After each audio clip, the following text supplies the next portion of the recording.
ನೋಡ್ಲಿಕ್ಕೆ ಚಂದ. 2,000 ಜನರನ್ನು ಇಟ್ಕೊಂಡು, ನಿಮಗೆ ಗೊತ್ತಿರಲಿ, 2,000 ಜನರುಗಳ ಕಂಪನಿಯನ್ನು ಇಟ್ಕೊಂಡು ಬರೀ ಸೋಷಿಯಲ್ ಮೀಡಿಯಾದಲ್ಲಿ ಬೆಳಿಗ್ಗೆಯಿಂದ ಹೋದ್ರೆ ರಾತ್ರಿವರೆಗೆ ಭಾರಿ ದೇಶದ ಅಭಿವೃದ್ಧಿಯನ್ನು ತೋರಿಸುವಂತ ಕೆಲಸವನ್ನು ಮಾಡ್ತೇವೆ. ನಾವು ಮಂಗಾಗ್ತೇವೆ, ನಾವು ಕೂಡ ಮಂಗಗಳಾಗ್ತೇವೆ. ಯಾಕಂತಂದ್ರೆ ನಾವು ಕೂಡ ವಾಟ್ಸಪ್ ಅಲ್ಲಿ ನೋಡಿ, ಬೆಳ್ಳುಳ್ಳಿ ಇಟ್ರೆ ಅದು ಹೋಗ್ತದೆ, ಇನ್ನೊಂದು ಇಟ್ರೆ ಇದು ಹೋಗ್ತದೆ. ಬೆಳ್ಳುಳ್ಳಿ ಎಲ್ಲಿ ಇಡಬೇಕು ಅಂತ ನಾನು ಹೇಳುದಿಲ್ಲ, ನೀವು ಮನಸ್ಸಿನಲ್ಲಿ ತಿಳ್ಕೊಳ್ಳಿ. ಫಸ್ಟ್ ಆ ಬೆಳ್ಳುಳ್ಳಿಯನ್ನು ಅವ್ರು ಇಟ್ಕೊಳ್ಳಿ, ಯಾರು ಹೇಳ್ತಾರಲ್ಲ ಅವರು ಇಟ್ಕೊಂಡು ಎಸಿ ಹಾಳಾಗ್ತೇವೆ ಅಂತ ನೋಡ್ಲಿ. ನಾವು ಎಲ್ಲಿ ಇಡಬೇಕು? ಆಯುರ್ವೇದಕ್ಕೆ ಬೆಳಿಗ್ಗೆ ಏನಾದ್ರೂ ಕಷಾಯ ಕುಡಿದ್ರೆ ಏನಾದ್ರೂ ಆಗಬಹುದು. ಇದು ಎಸಿ ಹಾಕುವ ಮೊದಲು ಇಡೀ ದೇಹವನ್ನು ತಂಪು ಮಾಡಿಕೊಳ್ಳಿ ಅಂತ ಹೇಳಿದ್ರೆ ಇದಕ್ಕೆ ಒಂದು ಅರ್ಥ ಇದೆಯಾ ಅಂತ ಹೇಳಿದ್ರು. ನಾವು ಇವತ್ತು ಬಟ್ಟಲನ್ನು ತಂದಿದ್ದೀವಿ, ಅದೇ ಒಂದು ಸ್ಪೂನ್ ಒಂದು ಸ್ಪೂನ್ ಅನ್ನು ಕೂಡ ತಂದಿದ್ದೇವೆ. ಯಾಕೆ? ಅವತ್ತು ಕೊರೋನಾ ಸಮಯದಲ್ಲಿ ದೇಶದ ಪ್ರಧಾನಮಂತ್ರಿಗಳು ಏನು ಹೇಳಿದ್ರು? ನೀವೆಲ್ಲ 8 ಗಂಟೆಗೆ ಕತ್ತಲೆ ಆಗುವಾಗ ಮಯ ಆಗುವಾಗ ನೀವೆಲ್ಲ ಕತ್ತಲ ಲೈಟ್ ಆಫ್ ಮಾಡಿ, ನಾನು ಹೊಡೆದಿದ್ದೇನೆ, ನಾನು ಹೊಡೆದಿಲ್ಲ ಅಂತಲ್ಲ, ನಾನು ಬಟ್ಟನ್ನು ಕಟ್ಟಿದೆ. ನಾನು ಗಳಿಸಿದೆ, ಈ ಬೇರೆ ಧರ್ಮದವರು ಮುಸ್ಲಿಂ ಧರ್ಮದವರೆಲ್ಲ ಬಡಿಲಿಕ್ಕಿಲ್ಲ ಅಂತ ನಾನು ಆಲೋಚನೆ ಮಾಡಿದೆ. ನನ್ನ ಮನೆ ಎದುರುಗಡೆಯಿಂದವರು ಪಟ ಅವರು ಹೊಡೆದವರು, ನಾನು ಹೊಡೆದ. ಇದನ್ನು ಯಾಕೆ ಹೇಳಿದೆ ಅಂತ ಹೇಳಿದ್ರೆ, ಈ ದೇಶದ ಪ್ರಧಾನಿಯವರೊಂದು ಮಾತನ್ನು ಹೇಳಿದ್ರೆ ಅವ್ರು ನಮ್ಮ ಪ್ರಧಾನಿ, ನಾವು ನಂಬಬೇಕಾಗ್ತದೆ. ನಾವು ನಂಬಿದ್ದೇವೆ, ನಮಗಾಯ್ತು ಕೊರೋನಾ ಹೋದ್ರೆ ಹೋಗ್ಲಿ ಅಂತ, ನಮಗೆ ಬೇಡ ನಾವು ಹೋಗಿ ಅಂತ.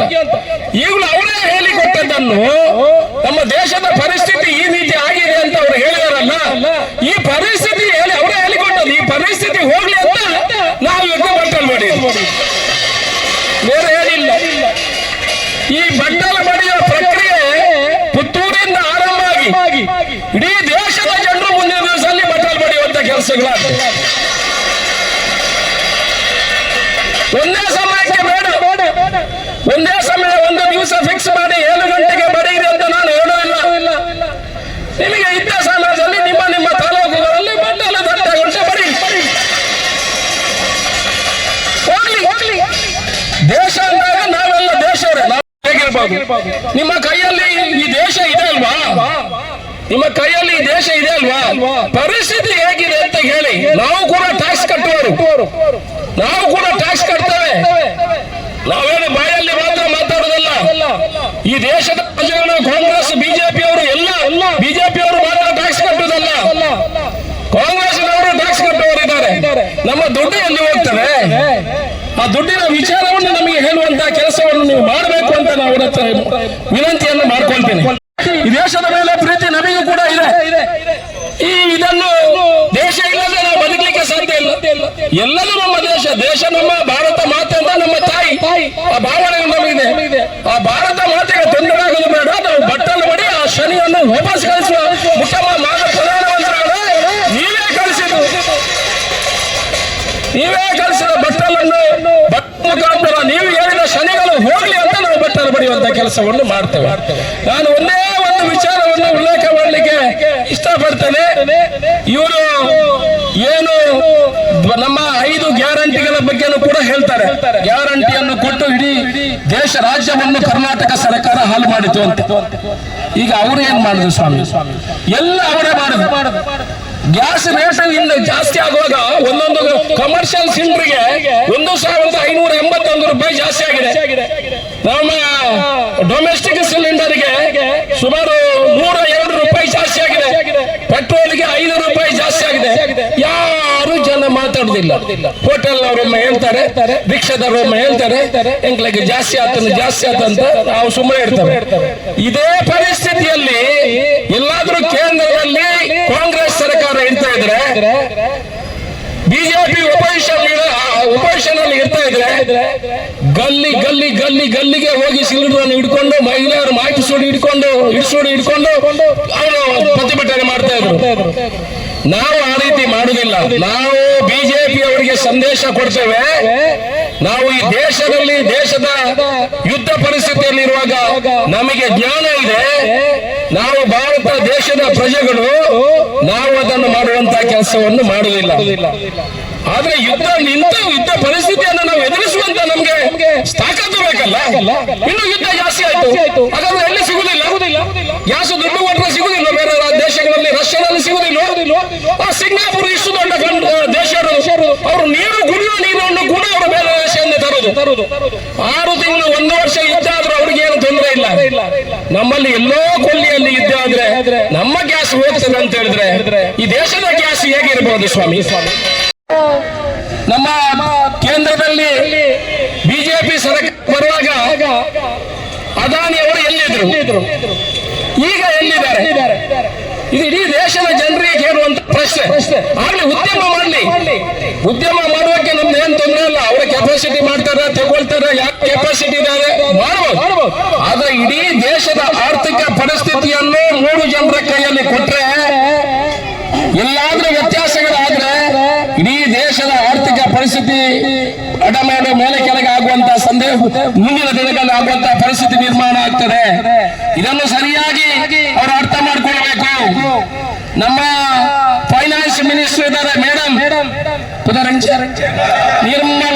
ನಿರ್ಮಲಾ ಮಾಡ್ಲಿಕ್ಕೆ ಹೋಗುವಂತದ್ದು. ನಿರ್ಮಲಾ ಸೀತಾರಾಮನ್ ಅವರು ನಮ್ಮ ಇಲ್ಲಿ ಬೀಡಿ ಕಟ್ತಾರಲ್ಲ, ನಿಮ್ಮ ಭಾಗದಲ್ಲಿ ರಾತ್ರಿ ನಮ್ಮ ಭಾಗದಲ್ಲಿ ಬೀಡಿ ರೋಲ್ ಮಾಡ್ತಾರಲ್ಲ, ಅವರಿಗೆ 18% ಟ್ಯಾಕ್ಸ್ ಮೇಲೆ ಪುನಃ ಎಕ್ಸೈಸ್ ಡ್ಯೂಟಿಯನ್ನು ಹಾಕುವ ಮುಖಾಂತರ ಆ ಬೀಡಿ ಕಟ್ಟುವವರ ಮೇಲೆ ಕೂಡ ಬರೆ ಇರುವಂತಹ ಕೆಲಸವನ್ನು ಮಾಡಿದ್ದಾರೆ. ಎಷ್ಟು ಬರ್ಬೋದು ಅವರಲ್ಲಿ? ಆಫ್ಟರ್ ಆಲ್ ಕಷ್ಟ ಬಂದು ಬೀಡಿ ಕಟ್ಟುವವರ ಮೇಲೆ ಕೂಡ ಟ್ಯಾಕ್ಸ್ ಅನ್ನು ಹಾಕುವಂತಹ ಕೆಲಸವನ್ನು ಮಾಡಿದ್ದಾರೆ. ನಾನು ಹೇಳುವಂತದ್ದು, ನಮಗೆ ಸರಿಯಾದ ಈ ದೇಶದ ಆರ್ಥಿಕ ಪರಿಸ್ಥಿತಿ ಬಗ್ಗೆ ಈ ದೇಶಕ್ಕೆ ವಿಚಾರವನ್ನು ತಿಳಿಸುವಂತಹ ಕೆಲಸಗಳಾಗಬೇಕು. ಇಲ್ಲಂತಾದ್ರೆ ಮುಂದಿನ ದಿವಸಗಳಲ್ಲಿ ಇಲ್ಲಿ ತಟ್ಟಿದಂತ ಬಟ್ಟಲು ಇಡೀ ದೇಶದಲ್ಲಿ ತಟ್ಟುತ್ತವೆ. ಈ ದೇಶದ ಪರಿಸ್ಥಿತಿ ನಿಮಗೆ ತಡೆಯಲಿಕ್ಕೆ ಆಗುದಿಲ್ಲ. ನೀವು ಮಂಗ ಮಾಡ್ತಾ ಇರುವಂತದ್ದು ನಿಮ್ಮ ಸೋಷಿಯಲ್ ಮೀಡಿಯಾ ಆಟಗಳೆಲ್ಲ ಈಗಲೇ 10% ಕಡಿಮೆ ಆಗಿದೆ. ಮುಂದಿನ ದಿವಸಗಳಲ್ಲಿ ಕಾಂಗ್ರೆಸ್ ಪಕ್ಷ ಕೇಂದ್ರದಲ್ಲಿ ಕೂಡ ಆಡಳಿತ ಮಾಡುವಂತಹ ದಿನಗಳು ಮುಂದೆ ಬರ್ತವೆ. ನಾವೆಲ್ಲ ಈಗ ನೀಟಿನಲ್ಲಿ ಏನಾಗಿದೆ, ಇನ್ನು ಮುಂದೆ ಅಂತ ಯಾವುದೇ ವಿಚಾರಗಳಾಗಬಾರ್ದು. ಈ ದೇಶದ ಆರ್ಥಿಕ ಪರಿಸ್ಥಿತಿಯ ಬಗ್ಗೆ ವೈಟ್ ಪೇಪರ್ ಅಲ್ಲಿ ನೀವು ಈ ದೇಶದ ಆರ್ಥಿಕ ಪರಿಸ್ಥಿತಿಯನ್ನು ಹೇಳುವಂತಹ ಕೆಲಸಗಳನ್ನು ಮಾಡಬೇಕು. ಇಲ್ಲದಿದ್ರೆ ಇದೇ ಪುತ್ತೂರಿನಿಂದ ಆರಂಭವಾದಂತಹ ಪ್ರತಿಭಟನೆಗಳು ಇಡೀ ದೇಶದಲ್ಲಿ ಹೋಗ್ತದೆ. ಮುಂದಿನ ದಿವಸಗಳಲ್ಲಿ ನೀವು ಇಡುವಂತಹ 2000 ಸೋಷಿಯಲ್ ಮೀಡಿಯಾ ಏನಿದೆ, ಆ ಸೋಷಿಯಲ್ ಮೀಡಿಯಾದಿಂದ ಈ ದೇಶವನ್ನು ಆಳ್ಲಿಕ್ಕೆ ಸಾಧ್ಯ ಇಲ್ಲ. ಇವತ್ತು ದೊಡ್ಡ 2-3 ಜನರು ಮಾತ್ರ ದೊಡ್ಡವರಾಗ್ತಾ ಇದ್ದಾರೆ. ನಿಮಗೆ ಗೊತ್ತಿರ್ಬೋದು. ಅದಾನಿ, ಅಂಬಾನಿ, ಮತ್ತೆ ನಮ್ಮ ಇರ್ಲಿಲ್ಲ ನಮ್ಮ ಅಮಿತ್ ಶಾ ಅವರ ಮಗ ಜಯೇಶ, ಇವರಿಬ್ಬರು 3 ಜನ ಮಾತ್ರ ಅಭಿವೃದ್ಧಿ ಆಗ್ತಾರೆ. ನಿಮ್ಗೆ ಎಷ್ಟೋ ಜನರಿಗೆ ಇದರ ಒಳಗುಟ್ಟು ಗೊತ್ತಿಲ್ಲ. ನೋಡಿ, ಇಡೀ ದೇಶದ ಸಿಮೆಂಟ್ ಕಂಪನಿಯನ್ನು ಅದಾನಿ ಗ್ರೂಪ್ ಪರ್ಚೇಸ್ ಮಾಡಿ ಎಷ್ಟು ಸುಲಭ ನೋಡಿ. ನೀವು ಇಡೀ ದಿವಸ ತಾನೇ ಮರಕ್ಕೆ ಹತ್ತುವುದು, ಇದು ಹತ್ತುವುದು, ಅದು ನಾವು ಇಲ್ಲಿ ಸಾಯ್ತಾ ಇದ್ದೀವಲ್ಲ. ಇಡೀ ದೇಶದ ಸಿಮೆಂಟ್ ಕಂಪನಿಯನ್ನು ಅದಾನಿ ಕಂಪನಿ ಪರ್ಚೇಸ್ ಮಾಡ್ತಾರೆ. ಅವ್ರಿಗೆ ದುಡ್ಡು ಬರ್ತದ. LIC ಅಂದ್ರೆ ಯಾರು? ನಾವು ಇನ್ಶೂರೆನ್ಸ್ ಕಟ್ತೇವಲ್ಲ, ಈ ಕಂಪನಿಯಿಂದ 16,900 ಕೋಟಿ ರೂಪಾಯಿ ಕೊಟ್ಟರು ಲೋನು. ನಿಮಗೆ 1,000 ಕೋಟಿ ಗವರ್ಮೆಂಟ್ ಕಂಪನಿಯಿಂದ ಲೋನ್ ತಗೊಳ್ಬೇಕಿದ್ರೆ ನಿಮ್ಮ ಜಾತಕವನ್ನು ಎಲ್ಲ ಚಾಲಾಡ್ತಾರೆ. ಎಲ್ಲ ಜಾಲಾಡಿ ಆಮೇಲೆ ಕೊಡೋದು. ಅವನ ಸ್ಟೆಬಿಲಿಟಿ ನೋಡಿ, ಸರ್ಟಿಫಿಕೇಟ್ ನೋಡಿ, ಅಸೆಟ್ ನೋಡಿ, ಟರ್ನ್ ಓವರ್ ನೋಡಿ, ಎಲ್ಲ ನೋಡಿ ಕೊಡೋದು. ಅಂತದ್ರಲ್ಲಿ ಅದಾನಿಗೆ 16,900 ಕೋಟಿ ಕೊಟ್ಟರು. ಇಡೀ ದೇಶದ ಸಿಮೆಂಟ್ ಕಂಪನಿಗಳನ್ನು ಪರ್ಚೇಸ್ ಮಾಡಿದ್ರು. ಎಲ್ಲ ಚಿಕ್ಕ ಪುಟ್ಟದೆಲ್ಲ ಸೇರಿ ಒಂದು ಗೋಣಿಗೆ 40 ರೂಪಾಯಿ ಜಾಸ್ತಿ ಮಾಡಿ, ಒಂದು ಗೋಣಿಗೆ 40 ರೂಪಾಯಿ ಜಾಸ್ತಿ. ಅಲ್ಲಿ ದುಡ್ಡು ಸರ್ಕಾರದ್ದು, ಲಾಭ ಇವ್ರದ್ದು. ಇಡೀ ಸಿಮೆಂಟ್ ಕಂಪನಿ, ಇಡೀ ದೇಶದ ಸಿಮೆಂಟ್ ಕಂಪನಿ ಅವರ ಕೈಯಲ್ಲಿ.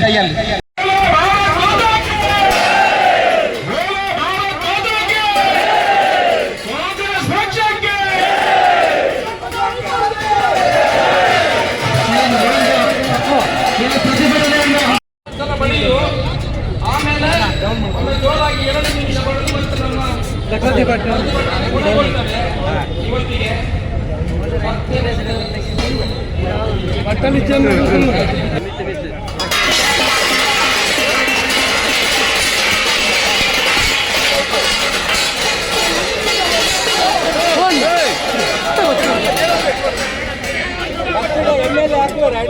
బట్టలు ఎత్తనా పొడి అంతే సరే అంత బత్తలేదు